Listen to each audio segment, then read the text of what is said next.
Salut l'équipe, c'est Souf et bienvenue dans cette nouvelle vidéo. J'étais malade toute la semaine, donc ouais les gars, je suis en forme. La Coupe du Monde qui va commencer, on s'en bat les couilles des polémiques, on veut voir du football.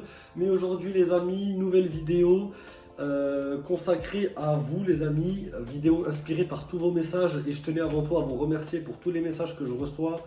J'ai reçu des messages d'Afrique, du Canada, d'Espagne, de la France évidemment, de personnes qui veulent vivre au Canada ou qui vivent déjà au Canada. Donc merci à vous infiniment. Il faut savoir que j'ai pas fait de publicité de ma chaîne sur mes réseaux, donc vous êtes 90 quasiment inconnus à me suivre.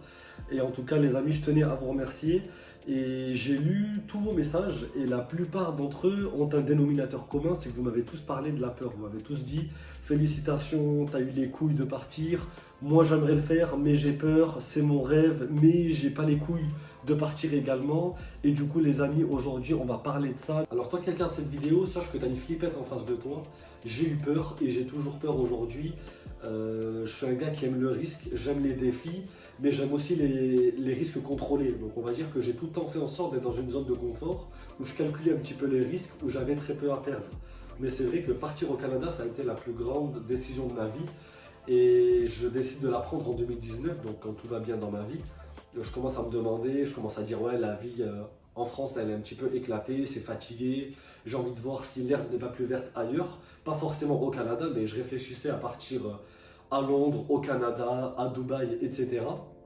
Et il s'avère que je décide de partir sur un coup de tête au Canada, pays où je ne suis jamais allé. Donc je suis dans un état d'esprit où je me dis, je m'apprête à quitter mon pays, ma famille, mes amis, mon travail, donc je suis en CDI, et mes repères. Parce qu'en réalité, savoir que tu es bien là où tu es, tu parles français, quoi qu'il arrive, tu as des amis sur qui compter, c'est toujours un plus. Donc je m'apprête à quitter ça pour recommencer une nouvelle vie dans un pays où je ne suis jamais allé, où ça parle qu'anglais. Vu que je décide de partir à Vancouver, je quitte pas la France pour aller vivre à Montréal et retrouver des Français et la mentalité. Donc je décide de partir à Vancouver. Donc ça parle que anglais ici. Mon anglais n'est pas catastrophique, mais il n'est pas excellent non plus. Du coup, ça c'est aussi une peur. Faut que je retrouve du travail, des amis, etc. Donc en réalité, je flippais de malade. Et surtout, je suis un gars qui parle énormément. Donc j'ai parlé à ma famille, j'ai parlé à mes amis. La France c'est terminé, je vais partir, etc. Mais c'est que des mots. Mais je vous jure les amis, quand j'ai reçu la lettre d'introduction, jour de mon anniversaire, en janvier, je reçois la lettre le jour de mon anniversaire, donc je suis tiré au sort. Je suis à la fois content et dans le même temps, j'ai une peur qui me prend en fait. Je me dis, ok, donc là ça devient réel et la réalité me rattrape. Et là en fait, tu commences à te rendre compte un petit peu de la décision que tu as prise. En tout cas, je pouvais très bien ne pas partir. Mais dans mon fort intérieur, je savais que j'avais besoin de ça, de quitter la France. J'ai vraiment ce sentiment, c'est entre de l'excitation et de la peur, mais finalement, je flippe quand même. Donc je vous cache pas qu'avec tout ce que je vous ai dit avant, il faut que je quitte tous mes repères. C'est déjà dingue, et en plus, il se passe ça. Mais quel est donc ce mal mystérieux qui se répand en Chine ? Un coronavirus proche du SRAS. C'est du jamais vu, des millions d'habitants placés en quarantaine. Vous êtes inquiet, vous, personnellement ? Non, je suis absolument pas inquiet. Le Covid, une dinguerie. Déjà qu'à cette période, je me dis j'ai 30 ans, j'ai un CDI, j'habite à Paris, je suis censé avoir une femme, tu vois, tes potes, ils se marient, ils ont des gamins. Moi, je me dis, je m'apprête à tout quitter, à tout recommencer à zéro. Et il y a le Covid en plus, donc la période où tout le monde se dit je suis censé préserver mes acquis, je vais garder mon boulot, peut-être que je vais le perdre, etc. Moi, je me dis, c'est la meilleure période pour partir. Évidemment, ça fait peur parce que je me dis, mais c'est pas la période. Ça va être dur, les entreprises vont commencer à licencier. Autour de moi, les gens ont peur, donc ils s'accrochent à ce qu'ils ont. Moi, je me dis, non, en fait, c'est le moment de prendre une décision parce que si je la prends pas aujourd'hui, je la prendrai jamais. Et la réalité, c'est que je n'ai jamais été aussi heureux de prendre cette décision. Parce que finalement, je vais me détacher de tout ce que j'ai. Je me détache du matériel parce que je vais quitter la capitale dans un premier temps. Je vais lâcher mon appartement, donc je vends tous mes meubles. Je me retrouve avec 2 valises. Je n'ai jamais été aussi libre de ma vie qu'avec 2 valises. Donc je rentre dans le sud de chez moi avant de partir au Canada. Mais ce qu'il faut savoir, c'est que pour rentrer au Canada, il faut un emploi. Parce que j'ai un permis vacances-travail qui me permet de travailler ou de profiter. Mais comme c'était en plein Covid, il fallait avoir un job pour pouvoir passer la frontière. Et c'est là que je commence à flipper. Mais vraiment, j'active le mode flippette comme jamais. Parce qu'il y a Gucci qui me propose un entretien. Donc je me dis, bon, je vais quand même essayer de voir. Je vais tâter le terrain parce qu'il faut savoir que de base, j'ai pas trop passé d'entretien dans ma vie. En anglais, jamais. Donc là, ça va être mon premier entretien en anglais. Et le premier entretien, en fait, il a lieu en visio, du coup, comme je suis en France et qu'ils sont à Vancouver. Donc il est minuit à Paris quand il est 15h à Vancouver. Donc je suis en costard-cravate alors qu'il fait noir. J'allume toutes les lumières, je me mets en costard-cravate et je tremble en fait. Et j'ai la main sur le câble. Honnêtement, j'ai vraiment la main sur le câble. Et je me dis, si je comprends rien, si je commence à bégayer en anglais, je déconnecte le câble et je disparais en fait. Et finalement, ça se passe super bien. Parce qu'encore une fois, il y a les peurs que j'ai en tête et il y a la réalité, c'est que j'ai des gens en face de moi qui apprécient le fait que je parle anglais, en fait, que j'essaye de parler anglais, parce qu'il ne faut pas oublier qu'on est en France. Alors évidemment, comme je vous l'ai dit avant, j'ai de l'expérience, je suis horloger, etc. Donc c'est pour un poste de vendeur en horlogerie chez Gucci. Et en fait, je me dis, mais s'ils m'ont accepté déjà en entretien, c'est que quelque part, la moitié du travail est fait. Voilà, donc je me dis, j'ai plus qu'à essayer et puis ensuite on verra. Et dans tous les cas, ça fera une expérience. Un entretien en anglais, ben écoutez, c'est déjà ça de prix. Et finalement, l'entretien, je le réussis. Et franchement, quel stress de me dire que j'ai passé le premier entretien avec la RH. Ensuite, j'ai eu l'assistant manager, le manager, l'assistant du directeur, le directeur et j'ai même eu la vice-présidente du Canada. Honnêtement, j'ai jamais été aussi stressé de ma vie, j'ai jamais eu aussi peur de ma vie. Mais franchement, quelle expérience de ressortir de là avec une offre d'emploi. Du coup, je passe ces 5 entretiens avec succès et je vais passer de flippette linguistique à Gucci gang, Gucci gang, Gucci gang, Gucci gang, Gucci gang, Gucci gang, Gucci gang, Gucci gang. Spread their rest on nous. Finalement, je me retrouve à décrocher un job au Canada et pourtant, il y a des Français qui m'avaient dit « T'es malade ou quoi? Tu as travaillé au McDo, toi ?» Bah déjà, faut travailler chez Gucci, faut parler chinois, donc...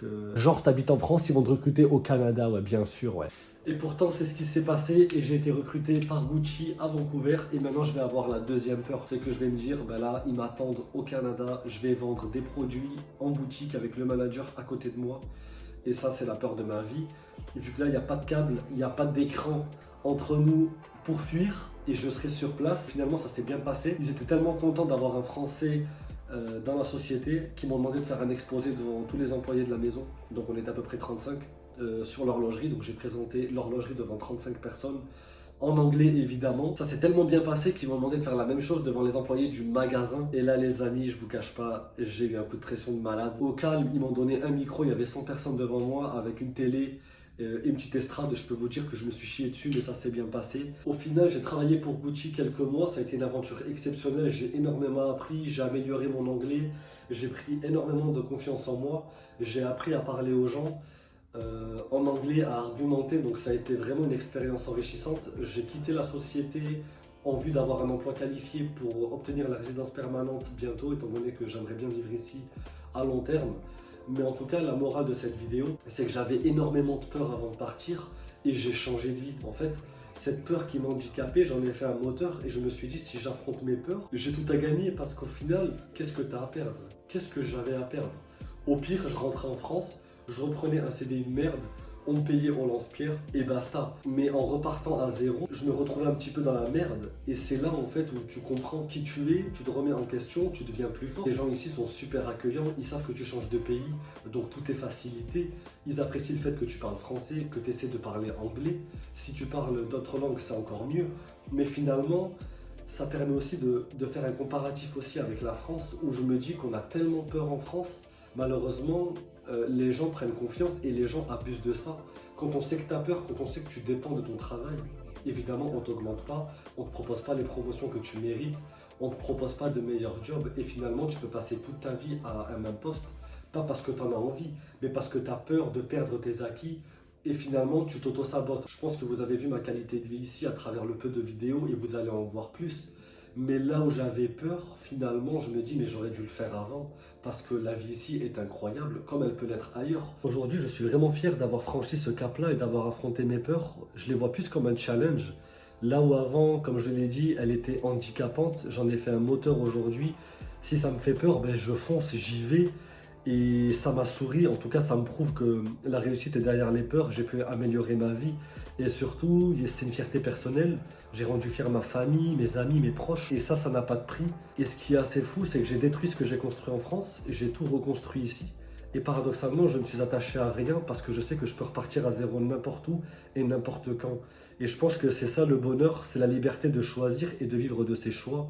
J'ai choisi de vivre au Canada, je me plains pas. Et je te souhaite également de réussir ton immigration. Et je te souhaite également d'affronter tes peurs, en tout cas de les apprivoiser et d'aller au-delà de la peur parce que ta vie peut changer du tout au tout. Voilà les amis, on arrive à la fin de cette vidéo. Je tenais encore à vous remercier pour votre soutien. N'hésitez pas à réagir en commentaire. Si vous avez des peurs, si vous avez envie de vivre à l'étranger, au Canada ou ailleurs, je serai ravi d'échanger avec vous comme d'habitude. Je vous souhaite une bonne Coupe du Monde. Allez la France et allez le Maroc. Salut l'équipe.